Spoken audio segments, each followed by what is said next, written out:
Anumang oras ay posibleng umapaw ang Lamesa Dam, lalo pang nagpatuloy pa ang pabugso-bugsong pag-ulan.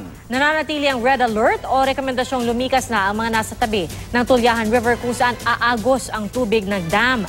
Pero ang ilang nakatira roon ayaw pang umalis. Live mula sa Commonwealth Avenue, Quezon City, saksi si Jamie Santos. Jamie? Piyaigan sa mga oras na ito, wala ng 1 metro at aapaw na ang Lamesa Dam. Dahil sa mga pag-ulan, umabot na sa 79.72 meters na ang tubig sa Lamesa Dam bandang alas 8 ng gabi. Wala ng 1 metro bago abutin ang 80.15 meters spilling level nito. Kaya naman lalong dapat diisnabi ng red alert na nakataas na bago pa man dumilim at hindi na binawi ng pamunuan ng dam. Ibig sabihin nito, kailangan ng lumikas sa mga nasa tabi ng Tulyahan River kung saan dadaloy ang tubig mula sa dam kung umapaw.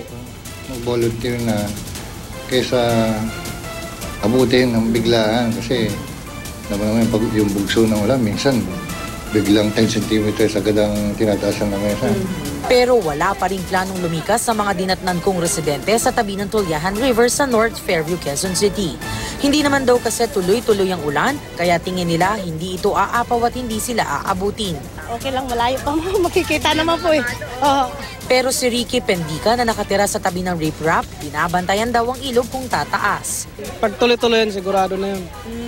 Babaha lang. Pero pag ganito ho? Hindi pa. Si Leticia Ibanez naman na 2 beses nang inagos ng ilog ang bahay, dinatnan kong nakaayos na ang gamit na agad isasalba kung tumaas ang tubig. Alerto na. Nakabalot-balot na kami. Yung importanteng mga papel.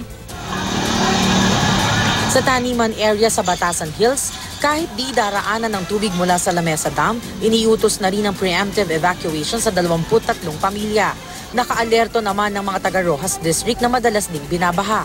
May naka-standby na bangka na panlikas sa mga residente at minomonitor sa mga CCTV ang flood marker. Samantala, yung mga nakausap nating taga-Tulyahan River, pinaplano nga pumunta sa may highway sakaling tumaas ang ilog. Pero sa mga oras na ito, wala pa naman tayong namamata ang mga otoridad na nagpapalikas sa kanila. Live mula rito sa Quezon City, ako si Jamie Santos, ang inyong saksi.